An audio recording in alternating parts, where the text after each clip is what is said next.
하나투자증권과 3프로TV가 함께 만드는 디지털 자산 분석의 기준 크립토 플러스 시작합니다. 저는 서동주입니다. 네, 안녕하세요. 김동환입니다. 네. 댓글에 저기에 써있기에 콜드카드 이런 거 다루냐 콜드카드 써있었는데 어제 다뤘죠? 네, 어제 저희 다뤘습니다. 그래서 혹시 어제 영상 찾아보시면은 저희가 자세한 이야기 해놨으니까 참고 부탁드리기 바라겠습니다. 그럴 예정이 아니었는데 상당히 자세히 얘기했습니다. 맞아요. 네. 맞습니다. 네. 찾아보시기 바랍니다. 오늘은 또 오늘의 이슈를 저희가 소화해야 되기 때문에 네. 자, 오늘도 블록미디어 김재희 편집장님 나오셨습니다. 안녕하세요. 네, 안녕하세요, 편집장님. 자, 오늘 얘기가 뭐가 할 게 많던데 만평부터 보고 그렇습니다. 빨리빨리 시작할까요? 네. 어제부터 오늘 나온 뉴스 중에서 가장 국내 투자자분들이 좀 관심 가질 만한 뉴스로 만평을 만들어봤고요. 네, 만평 같이 보시면 네, 미스터 비트코인이 여전히 박스권 안에 있기 때문에 박스 안에 들어가서 하나의 소식을 보고 있는데 네, 어제 정부가 발표를 했죠. 세제 개편안을 발표하면서 디지털 자산 관련 얘기를 전혀 언급하지 않았습니다. 예정대로 내년에 과세를 시행하겠다는 얘기인 건데요. 그래서 이번 뉴스를 좀 잠깐 끝에서 다뤄볼 예정이고요.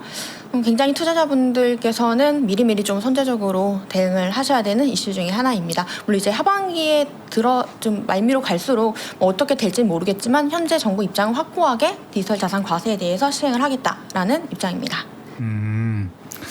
야, 이게 사실 이제 한국 한정한 이슈긴 한데, 그죠? 그렇죠. 네. 네. 그럼에도 이제 한국에서 또 코인을 하는 분들이 많이 그렇죠. 계셨고 이제 아직도 계시기 때문에 이제 이런 것들이 중요한 것 같습니다. 네. 근데 사실 2년 전에도 지금이랑 비슷한 분위기였습니다. 세금을 거둘 것처럼 했었어요. 근데 이렇게까지 좀 체계적이었나요? 또 네. 바뀐 게 없어요. 그때랑. 거의 비슷한가요? 네, 그때랑 내용 자체는 바뀐 게 없고, 그러니까 오히려 기본 공제 250만 원, 요게 너무 적다라는 지적이 정말 안팎으로 계속 있었거든요. 안 바뀌었고 그대로 됐고 2년 전에도 결국에 정부는 좀 걷고 싶어 했는데 국회에서 뒤집어졌던 걸로 기억하고 있습니다. 네, 그때 편집장님이 근데 말씀해 주셨다시피 이제 이게 여러 차례 좀 미뤄지다 보니까 이번만큼은 미루기 좀 애매하다라는 세제 정책의 뭐 의견을 신뢰성과 네네네. 네, 투자자 혼돈을 막기 위해서 현재 야당 쪽에서는 세제 진행에 그러니까 과세 진행에 대해서 반대하고 있는 입장이고 민주당은 좀 공식적인 입장은 아직 내놓지 않고 있는 상황입니다. 네. 근데 어제 이제 세제 개편안 나왔잖아요. 좀 이따가 이제 자세하게 말씀드릴 텐데 내용을 보니까 증세가 상당히 많이 됐고 예. 그런 결대로라면 아마도 걷게 되는 쪽으로 정리가 될 것 같습니다. 제 생각에는. 2년 전이랑 달라진 건 없지만 하여튼 지켜보도록 하겠습니다. 네. 자, 어제 가장 큰 거시지표 변화는 역시 유가였습니다. 네. 유가가 많이 떨어졌는데 많이 내려갔죠. 네. 보시면 뭐 10월 브렌트유, 9월 WTI 그리고 8월 두바이유까지 제가 좀 정리를 해봤는데요. 10월 브렌트유는 4.7%, WTI는 5.1%, 그리고 두바이유는 3.78% 하락했습니다. 가격이 많이 내려갔고요. WTI는 오늘 밤에 이제 또 하락세가 만약에 이어진다면 다시 70달러대로 배럴당 70달러대로 내려갈 가능성이 굉장히 높은 가격이죠. 지금 80달러니까. 그러네요. 네. 네, 뭐 배경은 또 간단합니다. 유가는 이 중동 이슈에 따라서 움직이고 있는 상황이기 때문에 트럼프 대통령이 뭐 공격을 계속 하려고 얘기를 또 하다가 1일날에 그러니까 8월 1일에 중동 요청으로 이제 공격을 전격 취소하겠다라고 발표를 했고요. 그리고 이제 이걸 소셜 미디어에 얘기를 하고 그 다음 날에는 기자들과의 이제 간담회에서도 호르무즈에 대한 합의가 있을 것이다. 뭐 공격을 취소하겠다라고 얘기하면서 유가에 또 영향을 미친 것 같습니다. 특히 이제 최근에는 뭐 3일 오후 현지 시각으로 기준을 한 거일 텐데요. 뭐 대화가 시작될 것이라는 얘기까지 언급을 하면서 유가는 많이 좋아졌습니다. 그리고 유가가 안정이 되면서 어제 PPI 발표도 있었는데 거기 물론 이제 시기는 다르지만 PPI도 발표가 좀 이뤄졌고 미국 증시 또한 좀 더 약간 이 유가 하락의 타력을 받으면서 상승한 모습을 보여줬습니다. 우선 미국 국채 금리도 하락을 했는데요. 이게 유가가 내려가면서 인플레이션 우려도 같이 완화가 되면서 국채 금리도 2년물은 지금 4.25 그리고 10년물은 4.69 그리고 30년물은 5.24% 모두 다 조금씩 소폭 하락한 모습을 네. 보여줬습니다. 근데 대신 매파적 신호도 여전히 포착이 됐는데 존 윌리엄스 뉴욕 연은 총재는 인플레이션이 결국 하반기부터 둔화가 될 거다. 그러니까 2%로 향하는 궤도를 결국에 이탈을 한다면 우리는 즉시 이제 금리 인상에 나설 것이다라는 이런 시그널도 같이 보내줬습니다. 네. 마음을 내려놓을 수는 없겠네요. 네, 여전히 좀 강경한 상황이라고 볼 수 있습니다. 일단은 트럼프가 이란에 대한 대대적인 공습을 취소하면서 유가는 사실은 이제 주말 끝나기 전부터 조금 네, 이제 내려갔었습니다. 맞습니다. 내려갔었는데 어제 새로 나온 소식은 이란이 이제 그 공습을 취소하면서 트럼프가 이란이 요청을 해왔다 또 네, 협상을 요청을 해왔다라고 했는데 어제 이란이 굉장히 강력하게 반발하면서 그래서 또 아니다. 네, 아니다라고 했고 그리고 호르무즈를 완전히 자기들이 장악하기 전까지는 열지 않겠다라고 명확하게 얘기했어요. 그럼 마지막의 마지막 뉴스는 결국엔 이란이 이거에 대해서 반대한 것까지가 마지막 그렇죠. 뉴스일까요? 근데 유가가 별로 안 올랐습니다. 그러니까 이제는 이제 탁구를 해도 생각보다 많이 안 내리기도 하고 네. 또 이런 발언이 나왔을 때 이란의 반응 같은 게 좀 덜 오르기도 하는 것 같아요. 예, 그 말씀이 정확하게 맞고 네. 지금 약간 전문가들은 어떻게 추정을 하고 있냐면 요 앞전에 있었던 휴전 이전에 그러니까 3월부터 6월까지의 전쟁 기간 동안에 예. 그 각국이 이미 수급처를 많이 변화를 했다. 중동에서 가져가던 기름을 좀 그것도 많이 맞네요. 바꿨기 때문에 이제 호르무즈가 막히든 안 막히든 아직까지 그렇게 큰 영향이 없다. 그리고 이제 뭐 비축유 풀고 뭐 그런 어떤 이제 공급들이 네. 나왔었기 때문에 사실 이제 지금 그렇게 보고 있고요. 네. 물론 이제 전쟁이 계속 이 상황이 길어진다고 하면 유가는 자연스럽게 올라가겠습니다만 어쨌든 유가가 이것도 이제 새롭게 알게 된 사실이죠. 사실 유가가 그렇죠. 이렇게 많이 떨어졌는데 크립토는 비트코인은 어제 사실 별로 못 올랐거든요. 그거에 그렇죠. 비하면 그렇게 큰 움직임이 없었었고요. 그리고 이제 PPI도 간단히 그 전에 말씀을 드리려고 하는데요. 뭐 이제 발표가 됐는데 ISM 제조업 지수 네네. 네. ISM 제조업 지수 이게 발표가 됐는데 우선 55.6으로 나왔고 이게 4년 만에 최고치를 이제 기록한 거라고 합니다. 보통 50 이상이면 경기가 확장 국면에 있다라고 보고 있고 50 이하면 좀 축소되고 있다고 해서 금리 인하에 대한 가능성이 좀 언급이 되는데 현재는 55.6은 좀 빠르게 확장이 되고 있다라는 평이 우세하기 때문에 금리 인하에 대한 근거는 아직 좀 되기 어렵다라고 보고 있습니다. 특히 이제 AI 투자 확대가 여전히 이제 매크로 지표에 영향을 미치고 있는데요.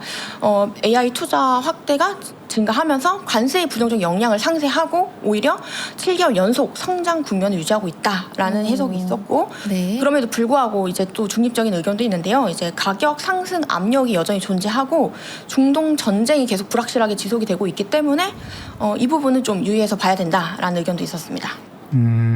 일단 ISM 제조업 지수가 최고치를 기록했다는 거는 경기가 좋다는 거죠. 네, 맞습니다. 그리고 이제 ISM 제조업 지수랑 같이 발표가 되는 약간 마이너한 지표들이 있는데 그 중에 네.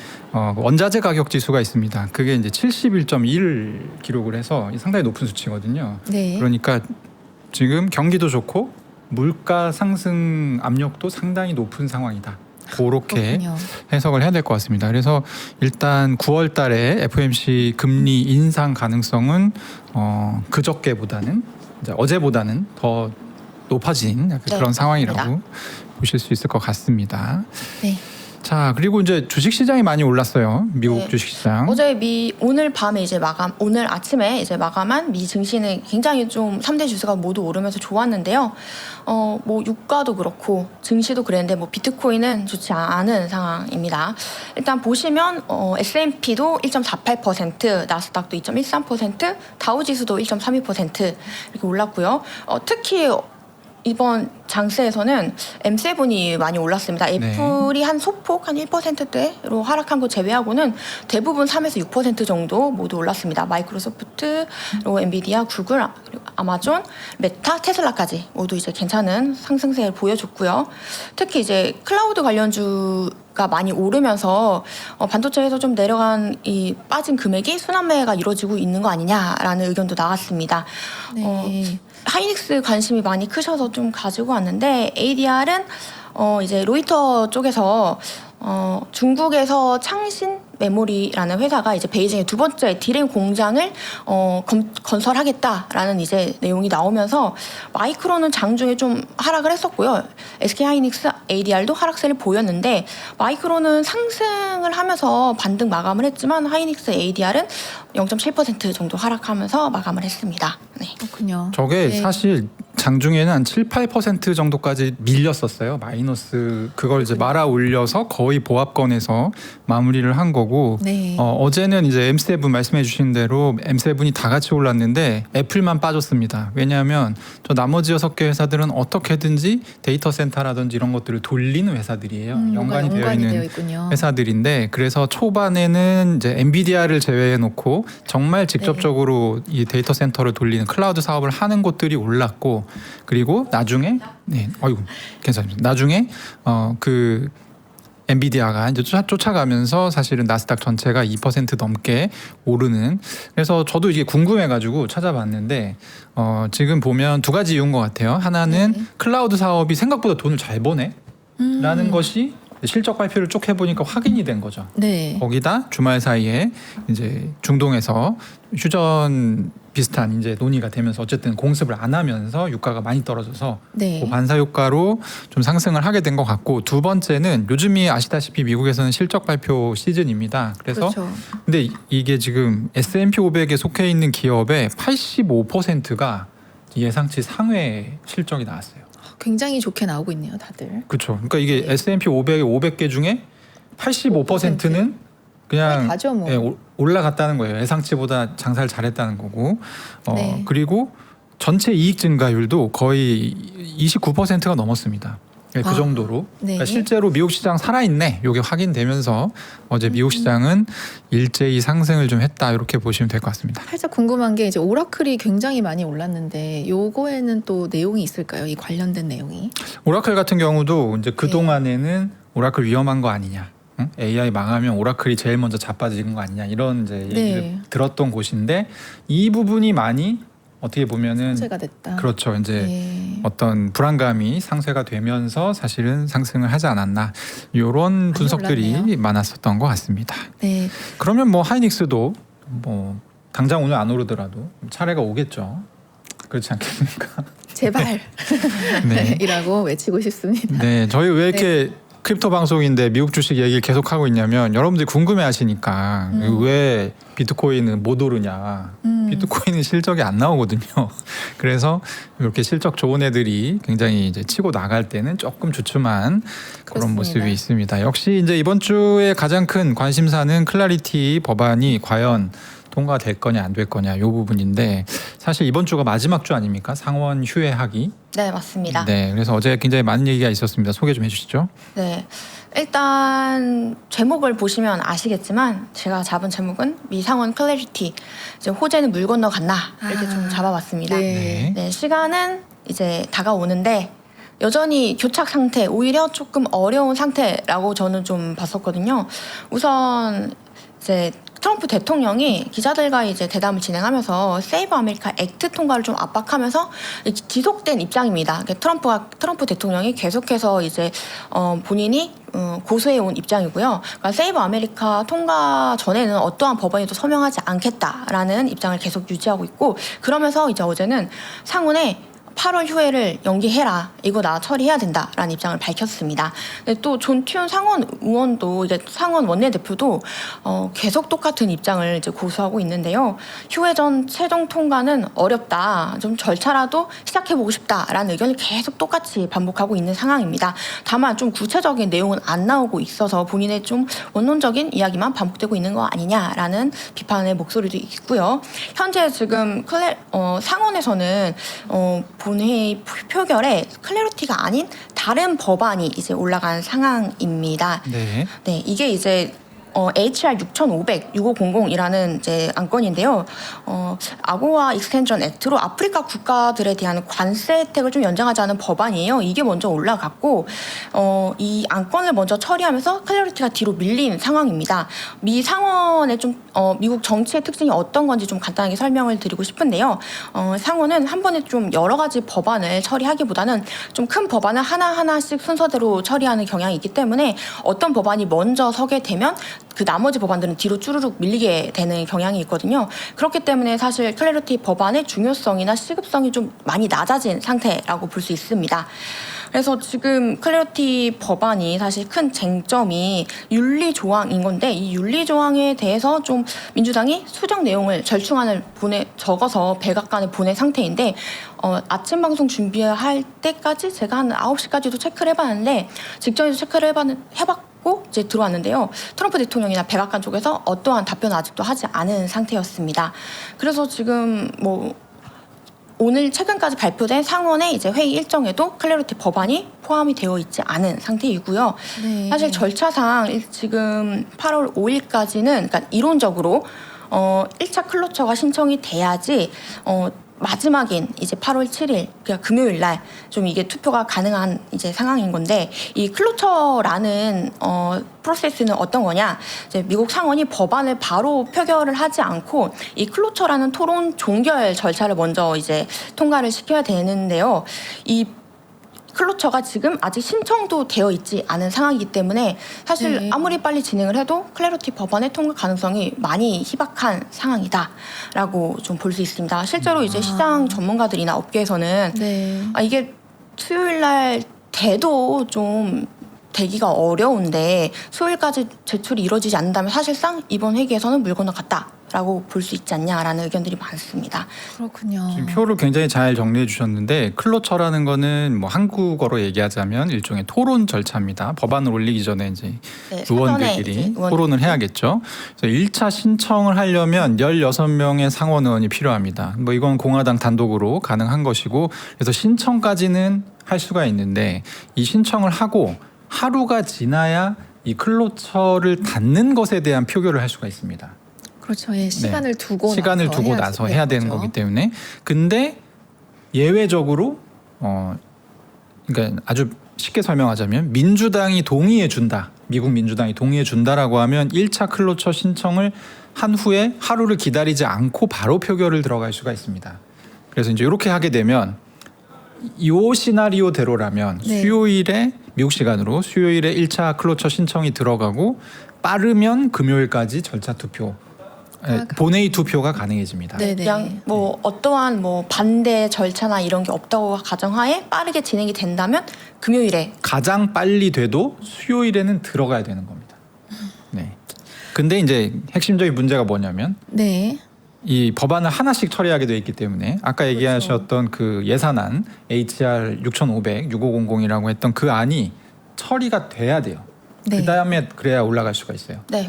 그리고 사실 저거는 우리가 생각할 때 좀 당황스러운 법안이거든요. 왜냐하면 우선순위에 있다라고 하는 법안은 다른 법안들이에요. 뭐 세이브 아메리카 법안이라든지 네. 세금 관련 그런 법안들인데 이상한 법안이 올라가가지고 지금 자리를 차지하고 있는 약간 그러니까요. 그런 상황입니다. 여태까지 이야기조차 되지 않았었던 법안인데 네.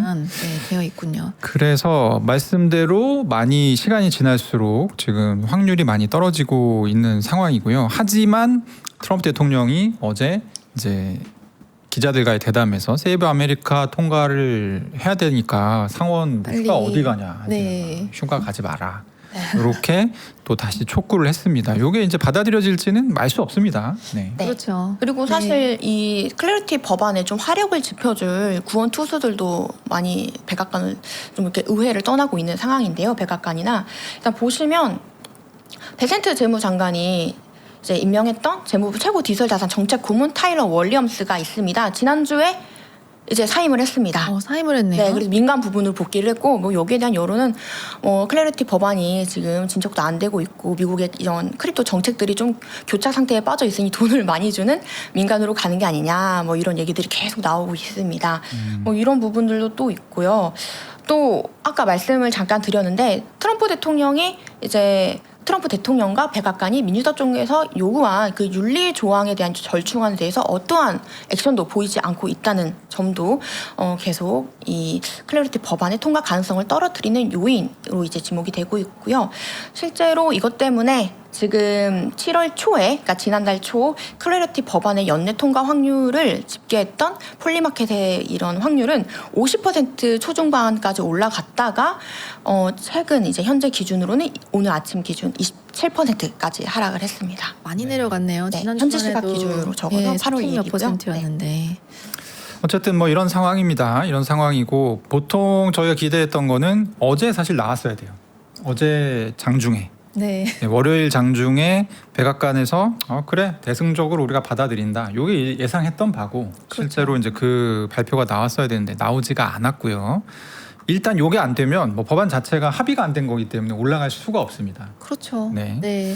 그래서 이 부분이 어떻게 될 것인지 뭐 네. 백악관이 가타부타 아니 우리는 이건 못 받겠고 원안을 그대로 표결에 붙여보자 이렇게 얘기할 수도 있고 어쨌든 가타부타 정리가 좀 돼야 됩니다. 네. 저희가 계속 매일매일 정리해드리고 있으니까요. 네, 내일도 관련해서 변동이 있으면 알려드리겠습니다. 자, 이제 한국 얘기를 좀 해보시죠. 네, 아까 만평에서 살짝 언급을 해드렸죠. 디지털 자산 과세가 2027년 1월 1일부터 시행이 됩니다. 이 세제 개편안이 발표가 되면서 여러 가지 내용을 굉장히 많이 담겼는데 여기 언급되지 않는다는 건 개편하지 않는다는 이제 정부의 뜻이기 때문에 디지털 자산 과세는 종전대로 시행을 하겠다라는 정부의 입장이 이제 담겨져 있는 거고요. 뭐 잘 아시는 분도 잘 아시겠지만 그동안 사실 너무 많이 유예가 되고 그렇기 때문에 도대체 얼마 정도 과세가 되느냐를 좀 모르실 것 같아서 간단하게 좀 정리를 해왔습니다. 뭐 기타 과세 정도로 보시면 될 것 같아요. 이 비트코인이나 이더리움 같은 가상자산, 디지털 자산 과세는 금투세와 그 적용률이 완전히 다르고요. 굉장히 좀 높은 세율을 적용을 받고 있습니다. 그러니까 연간 양도 차익이 250만 원 이상의 수익을 본다면 이 초과분에 대해서 20% 세율을 적용을 하고 지방소득세까지 포함을 하면 총 22%의 세율이 적용이 됩니다. 그러니까 많이 벌면 22% 정도 이제 떼갈 수 있다라는 거죠. 아, 근데 250만 원이면은 너무 낮긴 하네요. 예. 근데 되게 불편한 진실이 하나 뭔지 아십니까? 아, 뭘까요? 저 250만 원의 연간 양도 차익을 올리는 사람이 전체 투자자의 10% 정도밖에 안 됩니다. 아, 우리 다 잃고 있었군요. 네, 그게 이제 통계를 뽑아보면 명확하게 나오는데 네. 물론 이제 아. 많이 버는 분들은 뭐 수십억, 수백억 벌겠죠. 근데 그렇죠. 이 위에서부터 잘라 보면 그래서 연간 양도 차익 250만 원 이상. 아유. 내가 그래서 그렇군요. 세금 걱정을 할 정도다. 그러면 네. 상당히 우수한 디지털 자산 트레이더다. 이렇게 생각하시면 아, 됩니다. 그렇군요. 네. 이게 하긴, 되게 네. 빈부격차가 큰 대체 자산 중에 하나여가지고 디지털 자산이 그렇군요. 아, 근데 이제 그러네요. 문제는 뭐 사람이 적고 많고를 떠나서 네, 어쨌든 금액적으로 뭔가 네, 이전에 금투세가 결국에 불발됐지만 금융투자소득세 거기서는 연간 양도 차익을 5천만 원으로 해줬었거든요. 주식은. 네. 그래서 이거 할 거면 똑같이 해라. 똑같이, 네, 예. 이것도 금융자산인데 그렇죠. 이런 이제 얘기들이 계속 있었고 250만 원 너무 적다 이런 얘기들이 있습니다. 아마 이곳은 제가 볼 때는 정부 안에서는 250만 원 그대로 나왔지만 국회에서 아마 고쳐지지 않을까 그렇게 생각하고 있습니다. 아, 그랬으면 좋겠네요. 최소한 1,000만 원까지는 늘려줘야 네. 그래도 이런 개미 투자자분들이 소소한 수익을 올리면서 계속해서 좀 장투도 하시고 좋지 않을까라는 네. 생각이 듭니다. 일본 같은 경우에는 굉장히 사실 그 세율이 또 높기 때문에 오래 또 가지고 계시는 분들이 많기도 합니다. 그래서 이런 부분들 좀 다 형평성 있게 고려해서 세제 개편을 해주시면 제일 좋지 않을까라는 생각이 또 듭니다. 네, 하여튼 국회에서 최종 법안은 결정이 되기 때문에 투자자분들이 여기에 관심을 많이 가져주셔야 투자자분들한테 또 유리한 그런 세법이 적용이 된다 이런 말씀은 저희가 드리겠습니다. 이거는 사실 뭐 오늘은 이 정도로 하고 나중에 저희가 2부에서 좀 세금 관련한 전문가들 모셔가지고 추가로 또 말씀 전해드리도록 할게요. 네. 네. 자, 스트래티지가 또 뭔가 발표가 있었습니다. 네. 네. 물 드시면서 하세요. 목마르시겠네요. 물이 없어서 이제 아, 네. 물이 떨어져서 말을 너무 많이 해서. 네, 스트래티지가 또 전날 밤에 트윗을 하나 올렸습니다. 소셜미디어 X에 마이클 세일러가 USD 달러금 이제 준비금 확충했다라는 내용을 올렸고요. 우선 비트코인은 5주 만에 매각을 했습니다. 그동안 왜 안 파나 싶었는데 1,638개. 뭐 여전히 뭐 전체적인 그 전체 보유량에 대해서는 한참 작은 수준이긴 한데요. 수준이긴 한데요. 이 1,638개 비트코인을 팔아서 뭘 했냐. 일단 우선주 배당에 필요한 돈을 좀 썼습니다. 5,240만 달러를 이제 배당금 지급에 사용을 했고요. 그리고 디지털 크레딧 이제 채권 자사주 매입 전략 중에 하나인 영구 우선주 스트레치 STRC를 사는데 5,230만 달러를 썼습니다. 나머지는 일부 이제 좀 저금하는 상태고요. 그리고 보통주를 2억 9,060만 달러 발행을 해서 이제 USD 준비금을 확충을 또 했습니다. 2억 5천만 달러를 확충을 해서 현재 보유하고 있는 USD 준비금은 40억 달러 규모가 되고요. 영구 우선주도 추가 매입을 해서 비트코인 판 돈과 보통주 MSTR을 발행해서 ATM을 돌려 발행한 돈을 합쳐가지고 총 8,100만 달러 규모의 이제 영구 우선주 STRC를 매입을 했습니다. 그리고 여기도 조금 이제 남겨서 현금 잔고에 또 저금을 한 상태입니다. 지금 뭐 주가를 보시면 MSTR은 94.86달러에 마감을 했고요. STRC는 많이 올랐습니다. 그러네요. 많이 올랐네요. 92달러로. 92.32달러 이제 마감을 해서 3%대 상승을 했고요. 이게 지금 90달러를 돌파를 한 게 종가 기준으로 6월 16일 이후 처음입니다. 거의 한 달 보름 만에 90달러를 다시 보게 된 건데요. 지금 스트레티지가 그래도 좀 전략적으로 하고 있는 게 맞구나라는 생각을 전 여기서 좀 느꼈습니다. 어쨌든 이 영구 우선주 가격을 다시 100달러라는 액면가에 맞추는 게 세일러의 지금 당면 과제인 건데 지금 한 달 반이 걸리긴 했지만 어쨌든 다시 92달러로 올렸다는 건 한 8% 정도만 더 올리면 이제 액면가에 도달할 수 있다라는 결론에 도달하게 되는 거죠. 그러면 도대체 준비금을 얼마에 쌓아야 됩니까? 지금 40억 달러도 사실 굉장히 많은 준비금이거든요. 단기간에 많이 올렸죠. 네, 네. 거의 한 8억 달러 정도, 전 좀 10억, 8억 달러 이 정도로 지금 확충을 한 상태거든요. 몇 주 동안. 네, 어쨌든 한번 이 시스템을 구축하고 나면 그 뒤로는 조금 더 안심하고 투자를 할 수도 있지 않을까. 네, 한번 그런 신뢰를 회복하면. 생각도 들긴 하는데요. 네. 네, 한번 잘 할 수 있도록 좀 지켜봐야겠네요. 어쨌든 저희는 지금 다 칭찬하고 있잖아요. STRC 네. 3달러나 올랐네 이러고 좋아하고 있는데 어제 또 월가에서는 MSTR 본주에 대한 하향 의견이 줄줄이 좀 나왔습니다. 맞습니다. 네, 기간의 또 시선은 약간 달랐는데요. 사실 그동안 너무 높게 잡아놨고 그리고 지금 너무 이 하향세를 계속 타고 있었기 때문에 작년에 너무 높았던 고점을 좀 조정을 하자. 네. 이 눈높이를 좀 낮추자라는 정도의 하향이었던 것 같습니다. 지금 뭐 당장 뭐 셀해라 이런 건 아니었던 것 같고요. 왜냐하면 대부분 투자 의견은 유지를 했기 때문에 좀 그냥 눈높이 조정으로 보시는 게 맞을 것 같습니다. 우선 켄터 피츠제럴드가 종전 212달러에서 186달러로 이제 조정을 했고요.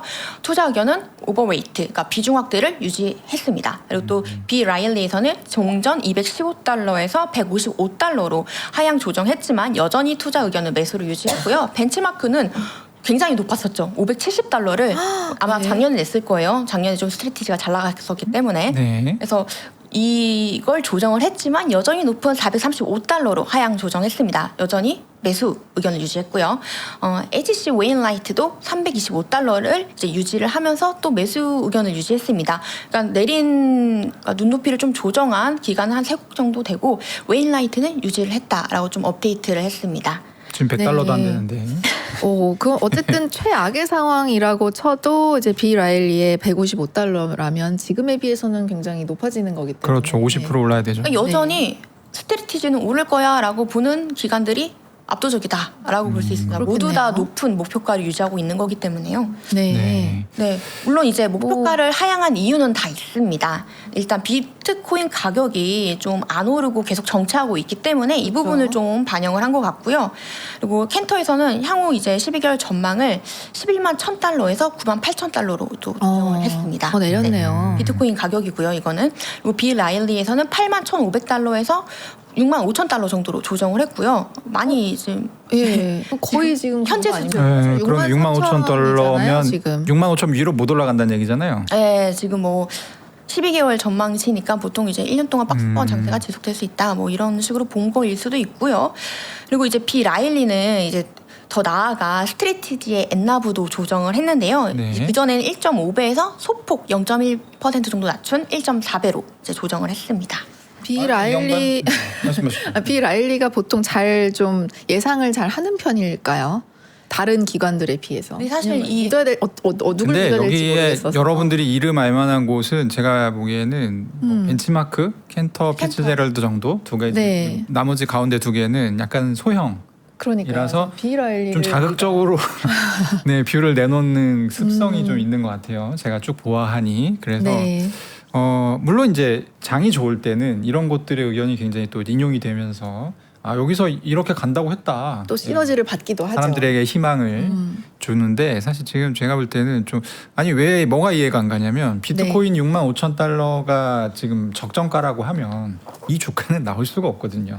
그렇죠. 네. 예. 근데 이제 그렇게 지금 해놨다는 것 자체가 약간은 조금 그러니까 모순이 있다라는 거죠. 네. 예, 왜냐하면 그 스트래티지의 주가는 155까지 갈 건데 네. 90 얼마에서 거기까지 가려면 굉장히 또 큰 그렇죠. 예, 성장인 적어도 건데. 비트코인 기준 15% 이상이 올라가야 되는데. 그렇죠. 근데 비트코인은 6만 5천이라고 하면 거의 지금 거의 더 도달을 한 상태거든요. 그렇죠. 6만 3천이라고 네. 하면. 네, 이게 왜냐하면 이 스트레티지가 6월 말에 내놓은 디지털 채권 뭐 네. 프레임워크도 한몫을 했는데요. BP 라일리에서는 기존에 이제 비트코인 축적 중심의 전략이 좀 현재는 조달이나 좀 방어 전략으로 전환했다고 평가했기 때문에 스트레티지 가격 평가에 있어서 비트코인 가격이 예전만큼 큰 영향을 미치지 않는다. 그러니까 상대적으로 좀 덜하다라는 앞으로는 좀 네, 줄어들 거다. 그런 시선인 거고 그 속도는 뭐 느려졌지만 그러니까 계속된 할인된 증권을 이제 매입을 하면서 주당 가치 증대는 이어질 수 있다라고